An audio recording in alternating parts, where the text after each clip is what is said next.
Every day I pray, and every morning I wake up, I said, gosh, I got another day. So I never take the days for granted, like when I wake up, because within that 24 hours, something could happen that's not so nice or negative. So I keep the faith. Welcome to the Jesus Calling Podcast. At this time of the year, we hear a lot about being thankful and having an attitude of gratitude. But from an everyday perspective, why is gratitude key in allowing good things to flow in our lives? When we're grateful to God, even in the bad times, it has the power to energize us. When we're broken, a grateful heart can bring healing. And when we feel like giving up, giving thanks can bring us hope. Our guests this week have learned to be grateful, not only in the good times, but in the difficult times. And they share how practicing gratefulness opens them up to more blessings and gives them the strength to share those blessings with others. We'll hear stories of gratefulness from legendary singer Patti LaBelle and country music icon Tracy Lawrence. Let's start with Patti's story. Hi, I'm Patti LaBelle. I sing, I cook, I dance, I pray, and I stay. I learned how to cook, by just being at home all the time, so I never missed a meal of being prepared. So that's when I learned how to cook. And I had no friends. I had a cat, a dog, and butterflies, and lightning bugs were my buddies. My friends were actually my aunts, the older people who I live with and who frequent the house. But I was just very shy, and I'm still shy to a point. I just really was always afraid of communicating. And that's why I think it was so easy for me to learn to cook, because that was something that I was around 24/7. I finally did go to church and met my musical director, the choir director, Miss Chapman. And I knew at a young age I was going to sing, because I would take brooms and pretend they were microphones and stand in front of a mirror and just belt it out. So when I finally got out of the house and went to church, they knew I could sing for some reason. They knew I could sing. And so Miss Chapman said, we would like for you to be in the choir. And I said, okay, fine. But then they heard me sing, and she said, I think you should take lead. I said, lead what? She said, we want you to lead the choir. We want you to be the lead vocalist. And I was petrified. I said, I don't think I can do that. And she said, just give it a chance. Her son was a phenomenal singer. He reminds you of Luther Vandross. So we did a duet together. It's called God Specializes, and we tore the church up. And that's when I realized that I had something that was pleasant to ears. People got the spirit. They got to say hallelujah and thank you, Jesus, and all kind of wonderful things to make me know that I did have it. Oh, my mother and father, they were supportive of anything I sang, because I was so shy. And finally, to get that voice out of this little shy girl, they were happy. They were very happy. Singing in church was every Sunday. And then, of course, I met real people, real girls who wanted to sing. And that's when we formed the group, the Ordettes. That's when I started singing secular music. And so we started around Philadelphia area and wherever we could, Jersey, New York. And I knew then that I had another, not just a gospel voice, but an R&B voice, secular voice. And you can have a voice no matter what, depends on what kind of music you want to sing. So I continued to sing R&B, and I still sing gospel. I still sang gospel. But that's when I started singing, I guess for real, with the girl group. My faith took me through, because I said, I have to do this because I'm born to sing. So a lot of prayers helped me become the not so scared Patti LaBelle now.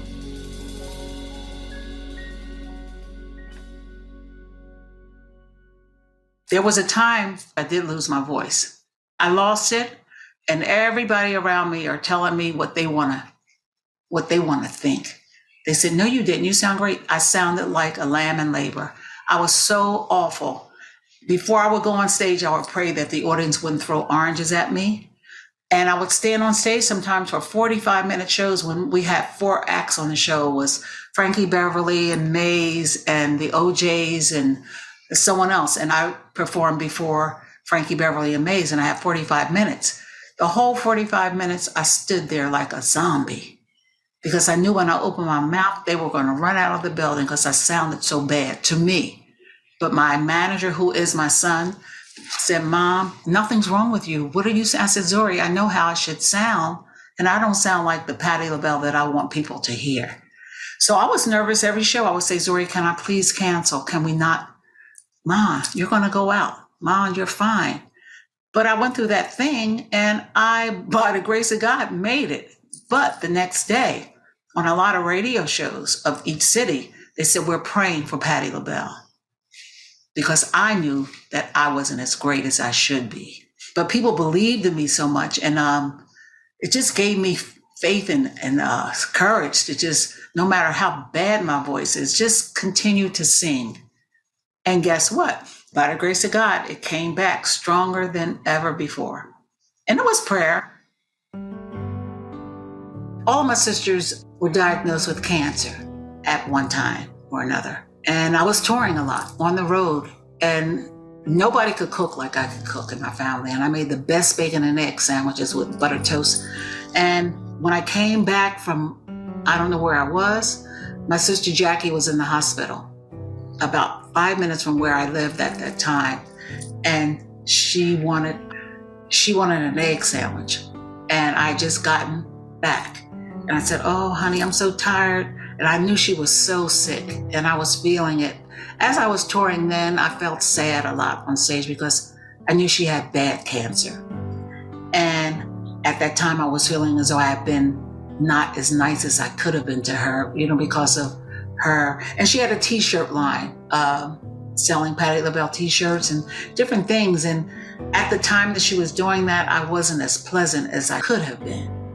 And so the day when she wanted the sandwich, I said, I'm so tired, Jackie. I said, I'll bring it tomorrow, I promise you. 5 minutes away from Lincoln Hospital.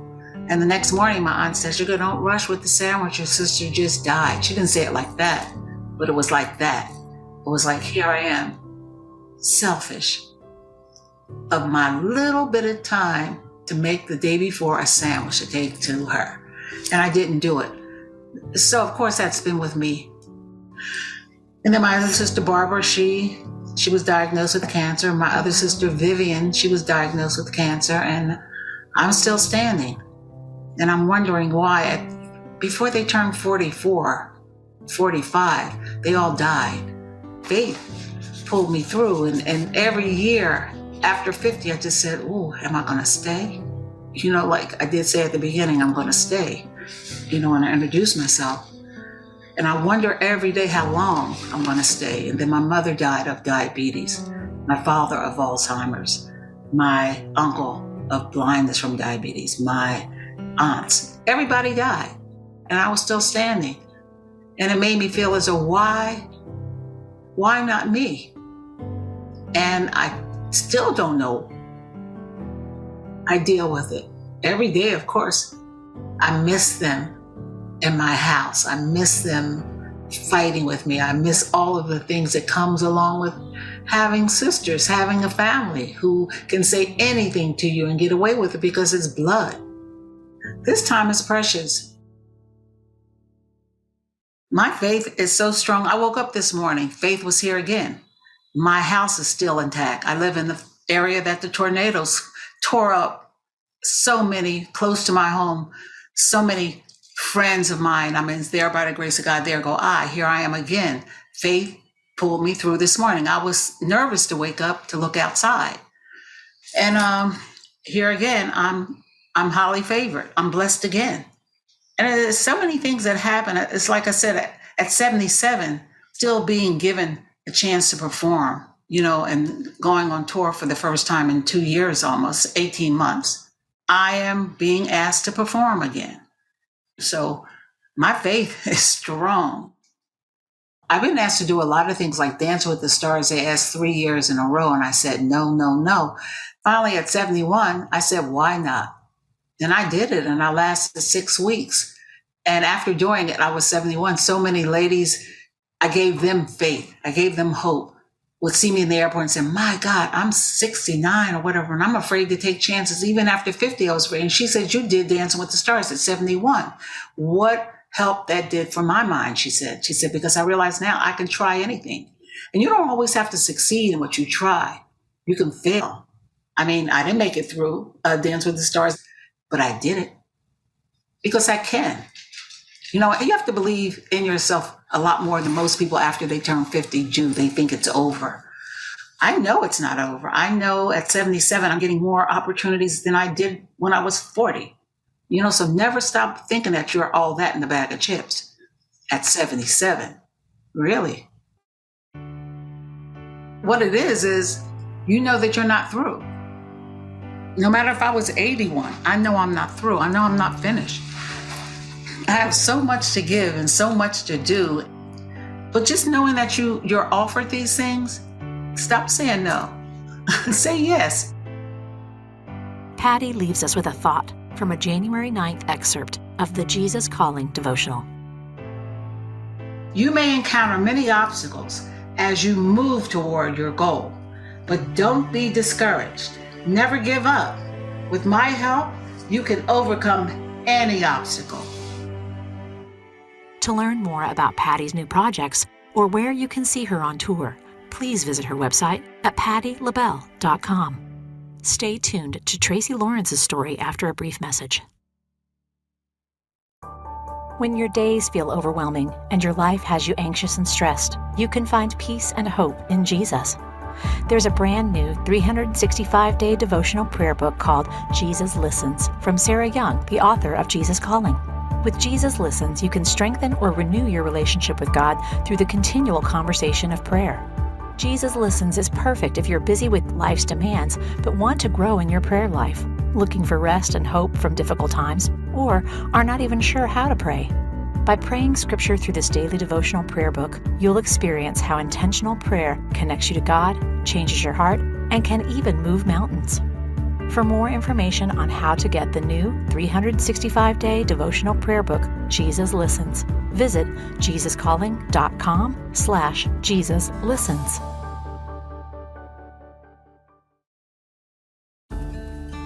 Our next guest is award-winning and multi-platinum selling country musician Tracy Lawrence. Tracy's musical life began while in church, being influenced by gospel music right alongside listening to the music of country greats like Glenn Campbell and Charlie Pride. Achieving great heights himself in the country music world, Tracy never forgot his roots and credits God for having his hand over his life every step of the way. In that spirit of remembering where his blessings come from, Tracy wants to give back what he's been given to those in need. This has inspired the work of the Mission Possible Turkey Fry and benefit concert every year during Thanksgiving, where Tracy and friends feed hundreds of homeless people in Nashville, Tennessee. My name is Tracy Lawrence. I'm a professional musician, recording artist in Nashville, Tennessee, and I had a huge string of hits in the 90s and through the early 2000s, going all the way back to Sticks and Stones, which was my very first album and my first number one record back in 1991. So that's what I do. Produce records, make music, write a lot of songs, and I'm just an old muso.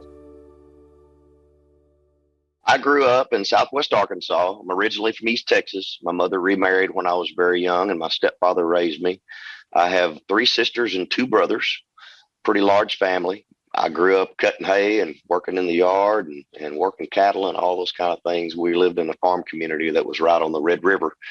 We bordered Oklahoma to the west and Texas to the south. And the Red River was the boundary between where we lived and the Texas line. I grew up in the church. You know, I was a member of the UMY when I was a kid. So that's the early part of my childhood. You know, my mom and my dad and my grandmother were very instrumental in that. I grew up in the Methodist church. That was where my dad belonged. Went through confirmation when I was 14 and went to church camp every year for many, many years. I was actually conference council president. I was UMY president and sub-district president and all that stuff. So I was an officer for many years. My grandmother went to the Pentecostal church, so I got exposed to it from that side too. And that was a very different experience going back and forth between the Pentecostal church and the Methodist church. So those were the big influences in my life. You know, I had influences all the way back to when I was 4 and 5 years old, listening to Glenn Campbell and Charlie Pride. But the two big ones that really sparked it for me, that made me really decide that I really wanted to pursue this, George Strait and Merle Haggard were the two big ones, and pretty much taught myself how to play guitar from the back of a church camp songbook that had all the chord charts in it. And I'd start working up old Merle Haggard songs that were pretty basic and some of the easier George Strait songs. So, and that was when I was about 12 years old, I discovered that I had a decent baritone voice and I could emulate a lot of the guys that I liked, and that was really the foundation of where it all started. And I really think that that's when the dream started for me, when I was about 12. That was really when I decided that this was what I wanted to do for a living. So it was always there for me. I sold everything and moved to Nashville in the early 90s. It was a pretty quick thing for me. I got here in September of 90. And in May of 91, I cut Sticks and Stones, which was my first album. We're celebrating our 30th anniversary this year for that record. I just felt like I was at the right place at the right time. It was a pretty quick transition from the time I got here until I found my way in the studio cutting that first record. I was just lucky enough to run across a lot of really great people. Had some people that really believed in me early on, and a lot of lucky cards fell my way. Growing up with a family that was very faith-based, I've always known that God's had his hand on my shoulder, even through the hard times in life. I've never felt alone. I've always known that there was a greater power watching over me. And I've always felt guided, that I was here for a purpose. And I felt that way since I was a young kid. I always believed that God had a plan for me, and he had great things in store for me in my life. And even through some of the darkest periods of my life, God's always had his hand on me, and I've always felt that presence in my life. Mission Possible, we actually we work hand in hand with the Nashville Rescue Mission. We've just finished our 15th year, and we'll prepare turkeys in the parking lot. We deep fry turkeys for the rescue mission, usually 500 or so, and they will serve food to the men and women of the mission the week of Thanksgiving every year. But the concert is where we actually raise the money, and I think we raised over $150,000 again this year that we donated to the mission, and they use that for all the other things that they need throughout the year. They don't get any government funding for the mission. Everything that they get is privately donated. My purpose is just to facilitate the thing, drive awareness to the mission, and bring some friends on every year to help me out and to drive awareness to the great work that they do. I think as we've all seen through this last year, the homeless and the need that is out there across the country is just getting greater and greater. It's a little disheartening. It seems like the more you do, the more you realize that you're barely scratching the surface. But hopefully you'll inspire somebody else to do something with their church or somewhere else and just do their part in helping out our fellow man. I think that we all have a responsibility to do that wherever we're at in life, and whatever that you can afford to do, you just contribute and help your fellow man out. I think it's real easy, especially when you do have some notoriety and you find yourself in the public eye, to kind of lose track of everything. But I've tried to channel that as I've gotten older and really make it a point to realize how fortunate I am to be where I am, and God has blessed me so much in my life. And I think whenever you do know that God has blessed you, that you have a responsibility to share that with the people that you come in contact with, and be able to spread a little bit of that love and joy and humanitarianism around to them as well. I'm just very thankful that God has given me a platform that I can do a lot for a lot of other people. And we have a great vision of the things that we want to do further down the road. I mean, I hope Mission Possible continues to grow. We want to make the concert bigger. We want to add some other elements to it. So we're going to be raising money to be able to do other things for the mission and for some other peripheral nonprofit organizations out there as well. So we have the desire to continue to grow and do more for the Nashville community. I pray every day. I pray when I'm driving in my vehicle, when I'm going down the road. Sometimes they say you're not supposed to pray for patience, but sometimes I have to, because I require it and I need it.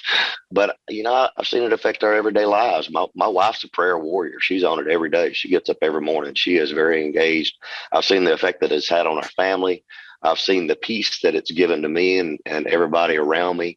Prayer is just an essential part of life. I mean, if you don't have prayer in your life, I think you're missing the whole picture. I have that relationship with my Maker, and I talk to him every day. It's a very special relationship. I take those times when I'm driving a lot. Those are the real special times when I just turn the radio off and just enjoy some quiet time and ponder on things that are going on in my family and ask for understanding, and how do I deal with different situations that are going on with my children, and what am I supposed to do as a leader and a role model, and what am I supposed to do in these situations. Those are the times that I really take that moment to really kind of get inside, and he tells me what to do. I mean, he shows me the way. And because I've had to realize as I've gotten older that I really don't know what to do most of the time, I rely on God to show me. As we wrap our time with Tracy, he reads a passage from Jesus Listens, January 7th. Glorious Lord, I love to worship you in the beauty of holiness. The beauty of your creation reflects some of who you are, and it delights me. You are working your ways in me, the divine artist creating loveliness in my inner being. You've been clearing out the debris and clutter within me, making room for your spirit to take full possession. Help me to collaborate with you in this effort. Be willing to let go of anything you choose to take away. You know exactly what I need, and you have promised to provide all of that abundantly. I don't want my sense of security to rest in my possessions or in things going my way. You are training me to depend on you alone, finding fulfillment in your loving presence. This involves being satisfied with much or with little of the world's goods, accepting either as you will for me.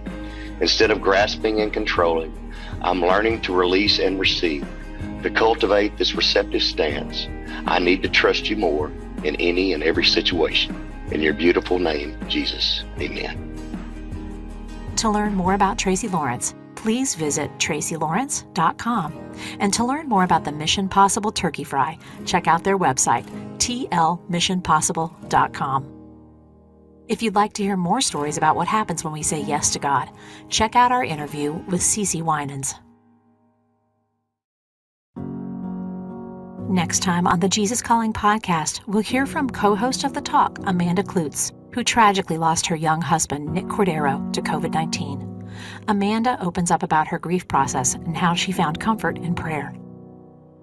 You know, finding comfort came from my family, from his family, definitely from God, and from, you know, prayer and believing and having faith, and from my social media army that came to my aid. You know, I think loss it's such a tough process. Grief is a journey that you really can only go on your own.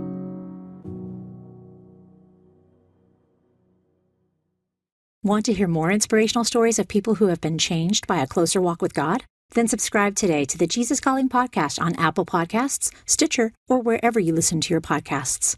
And please be sure to leave a review, which helps us reach and inspire others with these stories. Plus, if you like seeing our guests as well as hearing them, you can find video interviews available on our YouTube channel at youtube.com/JesusCallingBook, on Facebook, and on the Jesus Calling Instagram page.